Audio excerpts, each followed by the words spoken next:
രണ്ടാമത്തെ കുട്ടിക്ക് വേണ്ടി ചികിത്സ ചെയ്തോ എന്ന് ചോദിച്ചു. കുഞ്ഞിനെ എടുത്തു നടക്കാനാകില്ല. അജയകുമാർ. മലയാളികൾക്ക് സുപരിചിതനും പ്രിയങ്കരനുമാണ് അജയകുമാർ. പൊക്കമില്ലായ്മയാണ് എന്റെ പൊക്കമെന്ന് ലോകത്തിന് കാണിച്ചു തന്ന പ്രതിഭ. മിമിക്രി വേദികളിലൂടെ ടെലിവിഷനിലെത്തി. അവിടെ നിന്നും സിനിമയിലേക്കും. കോമഡിയിലൂടെ ആയിരുന്നു തുടക്കം.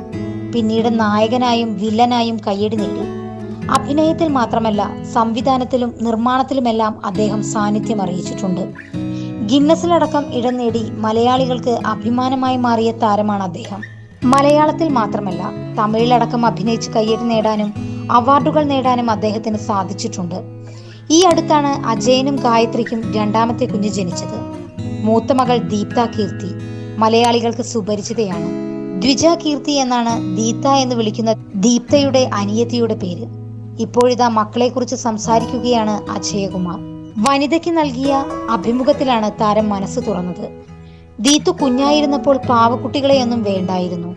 അവൾ ഡോക്ടറാവുമ്പോൾ രോഗിയാകുന്നതും അമ്മയാകുമ്പോൾ കുട്ടിയാകുന്നതും ഞാനായിരുന്നു.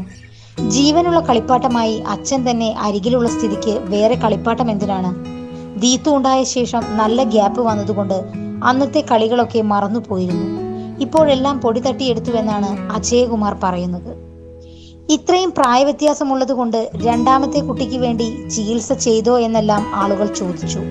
അടുത്ത കുട്ടി വേണമെന്നോ വേണ്ടെന്നോ പ്ലാൻ ചെയ്തിരുന്നില്ല. ദീത്തു മാത്രം മതി എന്നായിരുന്നു താല്പര്യമെന്നാണ് അജയകുമാർ പറയുന്നത്. പക്ഷെ ദീത്തുവിനെപ്പോഴോ അനിയത്തി വേണമെന്നൊരു ആഗ്രഹം തുടങ്ങിയെന്നാണ് താരം പറയുന്നത്. അതേസമയം കുഞ്ഞു വന്നതോടെ 15 വർഷം പുറകിലേക്ക് തങ്ങൾ പോയെന്നാണ് താരം പറയുന്നത്. തങ്ങൾ അന്നത്തേക്കാൾ ഫ്രീ ആണെന്നും കുഞ്ഞിനെ നോക്കാൻ ചേച്ചിയുണ്ടല്ലോ എന്നും താരം പറയുന്നുണ്ട്. പിന്നാലെ തന്നിലെ അച്ഛനെ കുറിച്ചും അജയകുമാർ സംസാരിക്കുന്നുണ്ട്. എനിക്ക് കുഞ്ഞിനെ എടുക്കാനാകുമെങ്കിലും എടുത്തുകൊണ്ട് നടക്കാൻ കഴിയില്ല. ആരെങ്കിലും എടുത്ത് കയ്യിൽ തന്നാൽ വെച്ചുകൊണ്ടിരിക്കാൻ പറ്റുമെന്നാണ് അജയകുമാർ പറയുന്നത്. ദീതുവിനെ എടുക്കൽ എളുപ്പമായിരുന്നു. ഇളയവൾ അടങ്ങിയിരിക്കാത്ത പ്രകൃതമായതിനാൽ എടുക്കാൻ പ്രയാസമാണ്. പ്രകൃതം കണ്ടിട്ട് അവൾ താമസിയാതെ എന്നെ എടുത്ത് തലകുത്തി നിർത്തുമെന്നാണ് തോന്നുന്നതെന്നും താരം പറയുന്നു. അതേസമയം ദീതുവിന്റെയും ദിച്ചുവിന്റെയും പവർഫുൾ അച്ഛൻ തന്നെയാണ്.